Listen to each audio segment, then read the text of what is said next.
Hello, welcome to Hexagonal Healing. My name is Dr. Richard Aballay, or Aballay, some people call me, or Dr. A. And today I'm very excited because we're actually going to talk about vitamin D. D as in dog, as you can see on the screen. And we're going to really dive into lots of things regarding vitamin D, from what it is, how it's made, how to get it, what it does to the body, how to do things correctly with it, what to watch for, and hopefully answer a lot of your questions that you may have about vitamin D. It's kind of a hot topic that started during the COVID era and has continued to this day.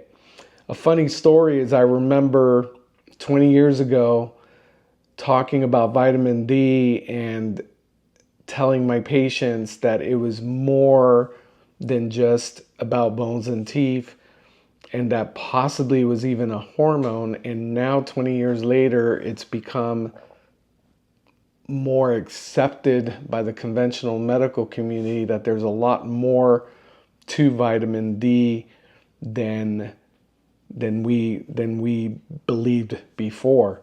And I'll show you all of that. Now, we know we get vitamin D from the sun, and I'm going to ask you an interesting question.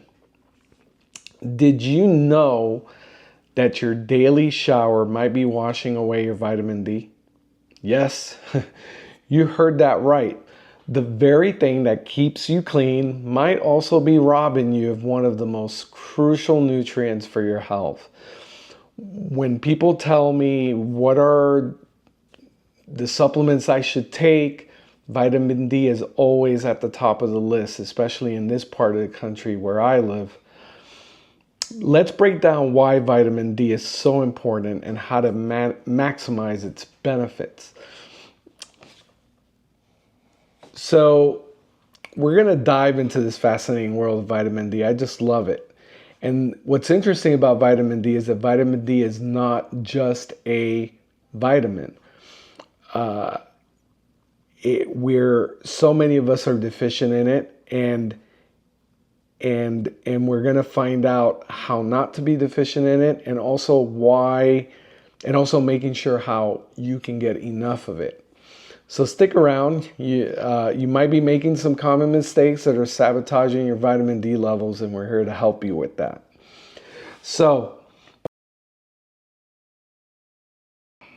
let's see if I can get this to work. There we go.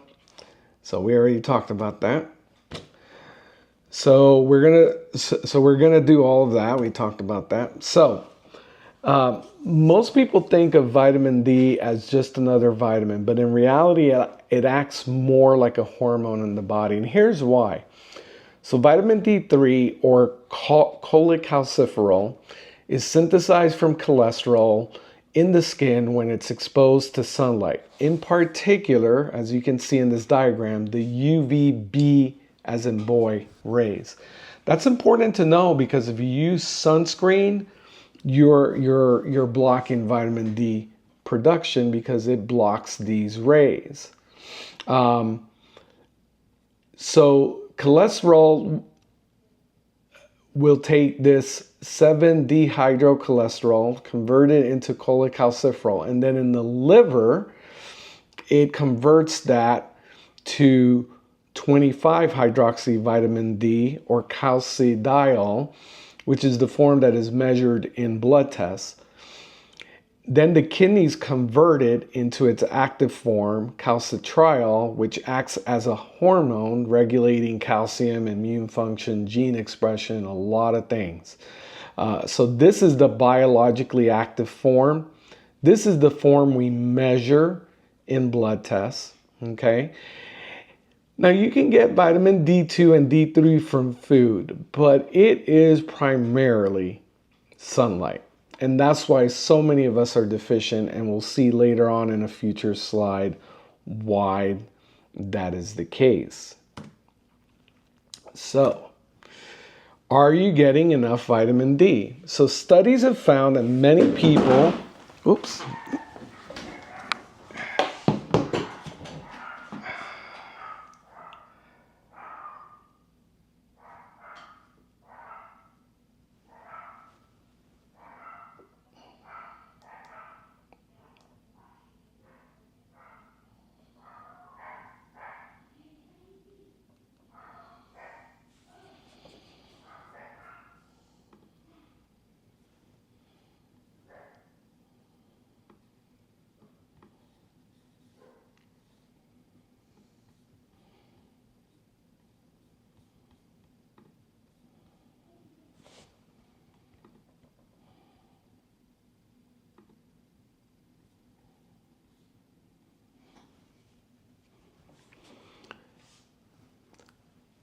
Studies have found that many people in northern latitudes are deficient in vitamin D, and this deficiency is even more pronounced for people with darker skin pigmentation, as you can see here in this slide.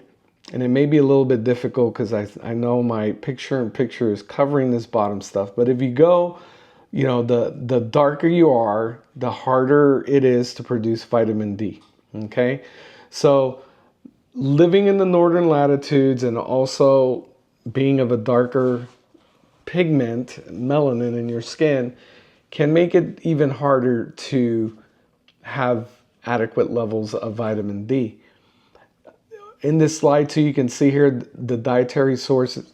So fish, egg yolks, liver, butter, mushrooms, dairy has vitamin D3 added to it. So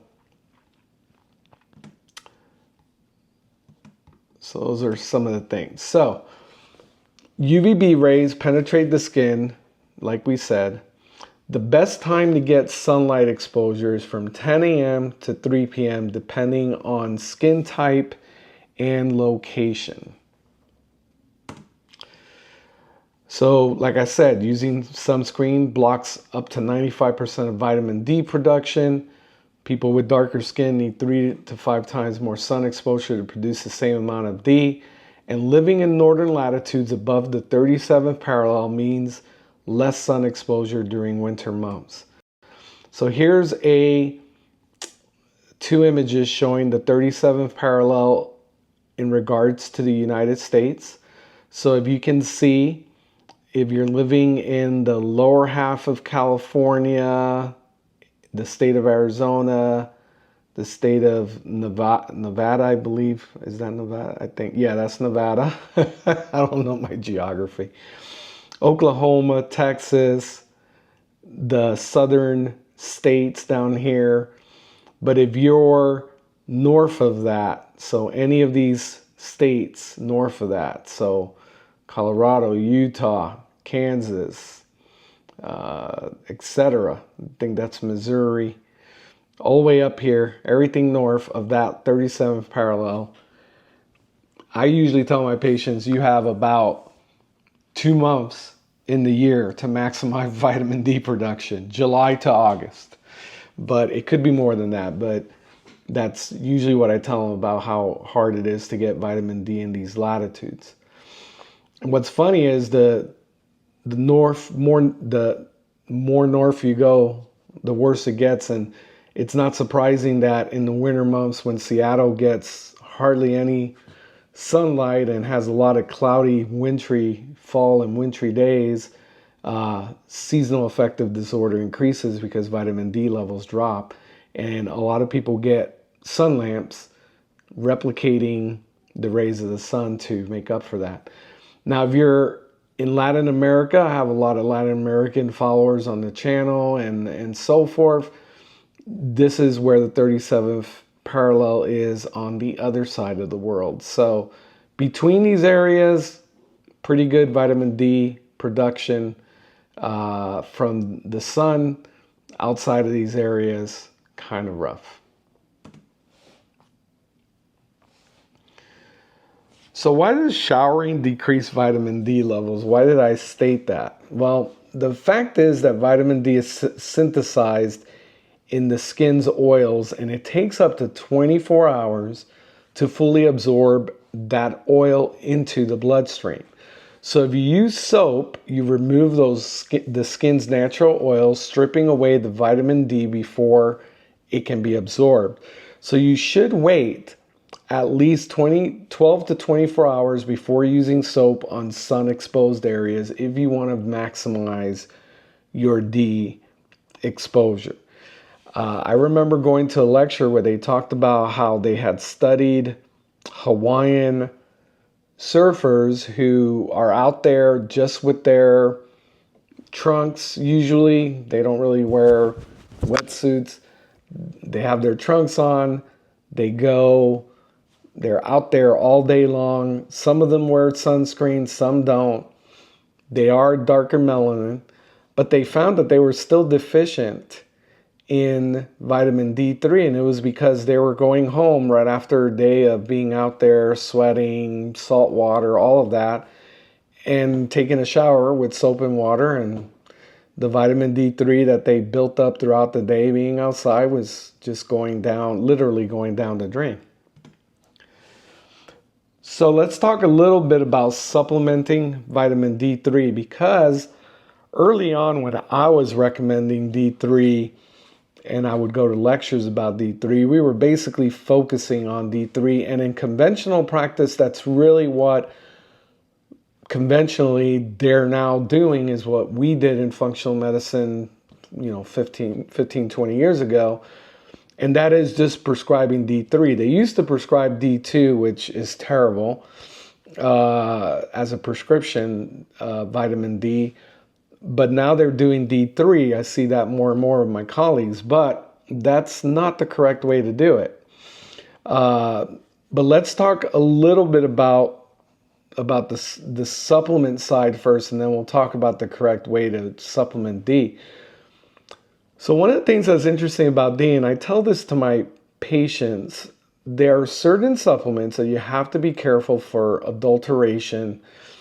It's a hot thing, and there's a lot of snake oil salesmen out there and a lot of companies that are making products price-wise look cheap, but they're probably not that great. And the reason for that is that the industry for supplements is not regulated heavily like pharmaceutical industry is. There's a lot of regulations there.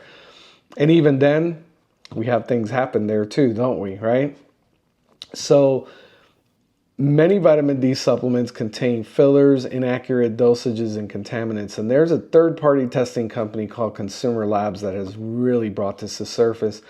There was one brand in particular, I remember a couple years ago, I don't know if it's still a problem now, but I remember patients were buying it because it was cheap, but Consumer Labs found that not only did it not have the accurate amount of vitamin D on the label, but they were also using a filler of peanut oil because it was in a soft gel. So you have to be really careful. So how can you tell if something's quality? So I put 3 things on here. I talked about Consumer Lab, but they're a third-party testing company. You can read some things for free on their website. They do have a membership where they give you so much detail, all their testing results on everything, their recommendations for supplements. There's also USP, NSF. Now, supplement companies, my understanding, and I could be wrong, it's been a little bit since I've researched this information, but I believe it is still a voluntary thing for supplement companies to pay the extra cost to have third-party labs verify and test their products for impurities, for having what they say it has, etc., and for signing up for USP verification, NSF certification, GMP certification. They do have to pay for that. There's a cost. They have to pay these companies. And so it's voluntary. So if a supplement company on their label has these certifications, it shows that they are serious about putting out a good product. If they don't have these things, it's a little bit questionable. They may have one it's a selling, marketing ploy. Hey, we're USP verified, come by us, we're great. And that could be the case, but the more of these things they have, the better. That means that a lot of different eyes are looking at the manufacturing and production and quality control of these companies to ensure you have the very best. So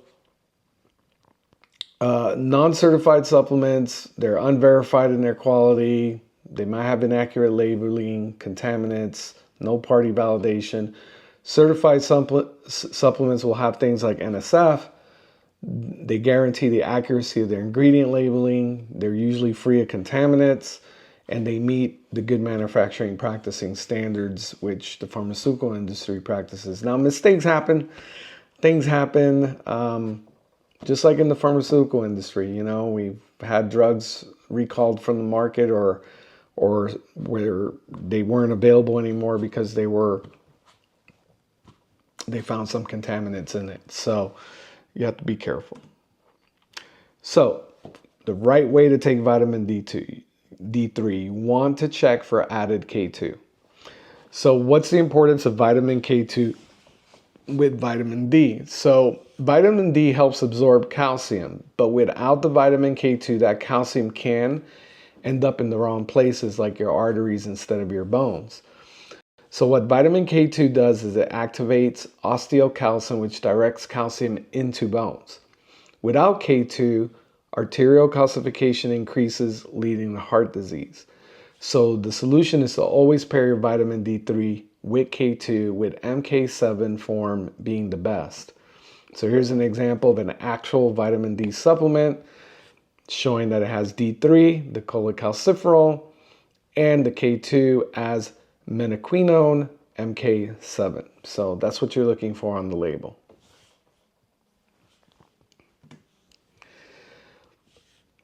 So vitamin D is so much more than just strong bones, like I mentioned. That's what people were preaching 20 years ago, bones, teeth. You know, we would see it a lot of times being prescribed along with calcium for women with decreased bone density or to prevent decreased bone density. But it's so much more than that, and we're going to go into that. So one of the things we've learned about vitamin D is its role in heart health. It has been shown that it can lower the heart attack and stroke risk. It's also been found that vitamin D can reduce the risk of various types of cancers, as shown on this slide here. In particular, a lot has been looked at in terms of breast, colon, and prostate cancers, but you also can see on this slide lymphoma, lung cancer, ovarian cancer. Those are all listed. So because it modulates gene expression and our immune system, it plays a role in modulating the pathophysiology or the processes in the body that can potentially lead to these things. So it can be a something else to add to reduce risk. It's also been found to help fight infections and reduce autoimmune conditions. This came to light when COVID hit because we were actually being recommended to give high doses of vitamin D to patients that had COVID to help them fight the virus, and we saw better outcomes. And it was even being recommended as a prevention therapy.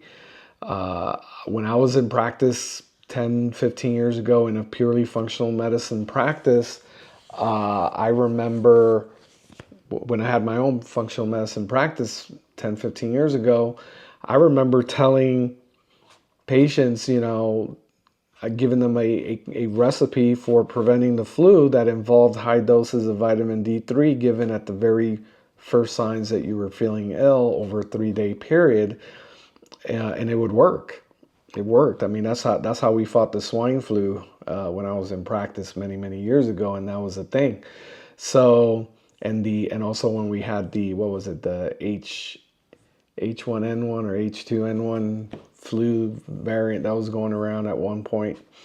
So let's go into a little bit of detail on this. I know this is a very scientific slide that I have here, but I'm going to list a couple of things that vitamin D3 has been found to do when it comes to the immune system, because I think this is where huge part of its benefits are for us. So one of the things that vitamin D does is it upregulates or promotes the production or the expression, in this case, of antimicrobial peptides such as cathelicidin, which is right here. Okay. My Spanish sometimes makes it very hard to pronounce these Greek and Latin based terms. So I apologize for those of you who are better at pronouncing all these terms. I'm so used to trying to speak lay language when it comes to real science stuff, because that's who I talk to, is people who look at this and go, I don't know what the heck that is or even care what that is. But this is crucial in the innate immune response to bacterial infections. Okay. It also influences cytokine profiles, promoting anti-inflammatory cytokines while suppressing the pro-inflammatory ones, thereby aiding regulating the immune system. We, as Americans in general, are very high inflammatory. A lot of inflammatory conditions in our culture. And to have something that can modulate the immune system so that the chemicals of the immune system, the cytokines, can be pushed towards anti-inflammatory versus pro-inflammatory is huge. So vitamin D3, I do sell it as an anti-inflammatory supplement or treatment. The other thing that it does is it hampers the maturation, as you can see here with this down arrow over here, of dendritic cells, which leads to reduced antigen presentation, which you see here, and a subsequent decrease in T cell activity or T cell activation. And this is important because activation, a high activation of T cells, can lead to interleukins that are high inflammatory, that are pro cancer formation, or can set the stage for that. So very important. It also suppresses Th1, you see the down arrow here, which are typically, like I said, pro-inflammatory, thereby contributing, again, like I said, to that immune regulation. And it promotes a Th2 response, which is associated with anti-inflammatory cytokines, which are these here. So these are pro-inflammatory. TNF alpha is a big nasty one. And then these pro-inflammatory. And I know some functional medicine doctors use labs that test all these to see where you're at and see if you're Th1 heavy, Th2 heavy, if you're balanced. And that's important stuff. So vitamin D is right in there in the thick of all this. Vitamin D also inhibits the proliferation of B cells and impairs their differentiation into what we call plasma cells, which leads to reduced antibody production. This is important for autoimmunity. That's where that lies. The overproduction of antibodies that then can attack our own tissue through molecular mimicry and other ways is huge right now in people. A lot of autoimmunity being seen. A lot of conditions that we consider chronic conditions can have an autoimmune pathophysiology or mechanism of action to leading to the symptoms. The other thing that it does, it enhances the pathogen killing function of macrophage, including phagocytosis, where they eat things up, and the production of reactive oxygen species, which is important in fighting oxidative stress and free radicals and all that stuff. Very cancer protective mechanisms there. It does regulate gene expression. It enhances the pathogen killing function of these macrophages, like we talked about. But it also, through the binding to the vitamin D receptor or the VDR receptor, VDR receptors, you see those all here. Vitamin D regulates the expression of numerous genes involved in immune function. Okay, and you can see that in this chart. It's huge.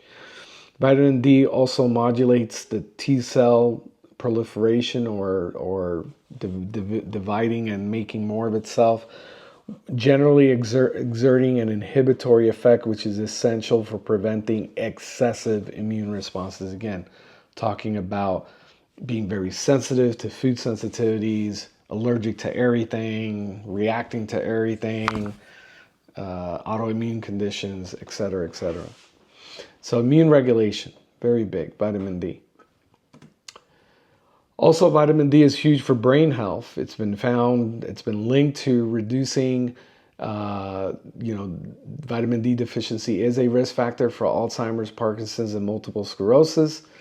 It's mood enhancing, helping with depression, like we talked about, seasonal affective disorder. And it's also, like we talked about, anti-inflammatory. And this is huge because reducing oxidative stress and inflammation in the brain is very, very neuroprotective. And there's now linking dementia, Alzheimer's, Parkinson's, even MS. Welcome back. I'm sorry I lost my little picture-in-picture thing for a second there. I don't know why my camera shut off. I'm fairly new to this OBS stuff, so those of you with more experience on creating YouTube videos like this are probably laughing at me, but hey, I'm a doctor, not a videographer or guru on all this stuff, but I do my best. So that was the brain health. We were talking about that. The other area where where vitamin D is deficiency is huge and keeping those levels good is in diabetes. It improves insulin sensitivity and can regulate blood sugar levels. As you can see here, vitamin D deficiency can lead to insulin resistance, to the destruction of the beta cells in the pancreas, which make insulin, worsening diabetes, causing all these things to happen, and it just becomes this ever-ending cycle that leads to worse and worse events with diabetes. So a simple thing as keeping your vitamin D levels can help your vitamin D, and it also fights inflammation, which is linked to vitamin D as well. So again, what are the possible health benefits of vitamin D? Lowers risk of fractures, supports the immune system, reduces exacerbations of COPD, aids in diabetes management, lowers risk of dementia, assists in weight loss, improves symptoms of ADHD, reduces cancer risk, and regulates emotions. So what's the optimal dosage and how do we monitor vitamin D levels? So it depends. I recommend you get tested. Have your doctor test you for 25 hydroxy vitamin D levels. The optimal range is 30 to 50. We will talk about some changes to that that are being proposed. The general population, we recommend 1,000 to 2,000 IUs a day of vitamin D3, and deficient individuals at least 5,000 a day under a doctor's supervision. So this is the standard conservative recommendations. Now, in order to achieve target levels, this is a chart showing. So if you want to stay in the bottom beneficial range, about 2,000 is pretty good. Maybe 3,000 to 4,000, maybe 5,000 if you want to be in the upper range. But the recommendation, and this is based on someone weighing 150 pounds, which most people don't weigh that. So these numbers go up higher. Vitamin D is a fat-soluble vitamin. It is stored to some extent in the body, to some extent. So you have to be careful with it. It has its risk if it goes too high. This is what's being proposed now. Optimal levels being pushed up to 50 to 70 nanograms per ml, which is how we measure it in most labs here in the United States. Other countries might use nanomoles per liter. If you're using it specifically for cancer and heart disease therapy, you want to go up to 70 to 100, and then anything over 100 is considered too high. So you're seeing insufficient now being described as even being at 30 to 50, and deficient still is less than 30. So this is kind of the new direction that we're going based on the research that is being produced. Again, so this is another way to look at it. So you're considered low if you're at 40, which wasn't the case before, and optimal is now between the 40 and the 80 range. So I tell my patients, I'm happy if you're at 30 or 50 because a lot of people are not even there. So that's a win. But optimally, with us watching it and doing regular testing to make sure it never becomes too excessive, we might go higher. 50 to 70 is okay, but we'll monitor that. If you have kidney disease, you really got to be monitored by a physician as well. So key takeaways from today. Vitamin D is a hormone. It's not just a vitamin. It regulates calcium, immune function, gene expression. Sunlight is the best source. UVB exposure is crucial, but factors like skin tone, location, and sunscreen impact production. Showering too soon can wash away that vitamin D, so wait 12 to 24 hours before using soap on sun-exposed areas. Not all supplements are equal. Choose third-party tested vitamin D with vitamin K2, MK7 for optimal absorption. Vitamin D supports more than just the bones. It boosts heart health, immunity, brain function, and reduces disease risk. And testing is key. Aim for 30 to 50 at a minimum in blood tests and adjust supplementation accordingly. And like I said, if you need help with this, reach out to a functional medicine practitioner who are more knowledgeable in this.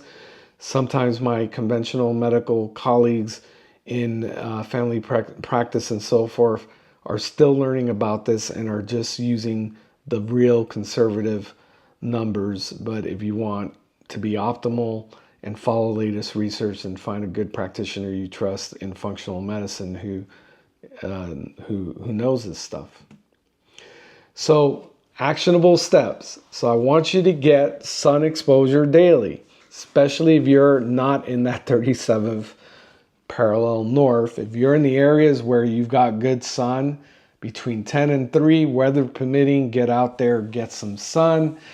In the summer months, if you're in the 37th parallel latitude, whatever that is, go get the sun, right? So 10 to 3, be careful though about sun exposure, okay?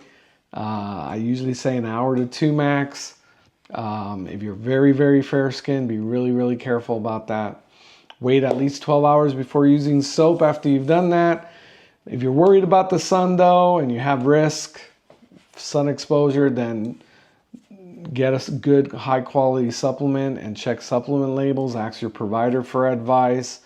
You can leave me questions on any of the stuff we talked about.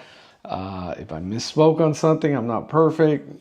Make it known and let's correct it and get the best information out there for people. I learn from my patients as much as my patients learn from me all the time. And you want to make sure you're taking your D3 along with K2, MK7 the best way. Monitor your levels, get tested, and engage with this video. Like the video if you like this content and you want more things like this about other supplements that are hot on the market, other things. I'm thinking about doing some on omega-3, on probiotics, and I'm also thinking about doing something on these GLP-1s being used and touted for weight loss, because that's a huge fad. I call it a fad. It's not going to last long. The results are not promising. Just like every other drug we give to assist in weight loss, unless the lifestyle's fixed, people just gain that weight back and they usually double the weight. So there's other ways to do it that are long-term. We're seeking long-term solutions, not short-term bandages. Subscribe to the channel, please. We're trying to get to 50. I can do live streaming. YouTube will allow me to do live streaming if we get to 50. So if we don't get to 50, I can't do live streaming.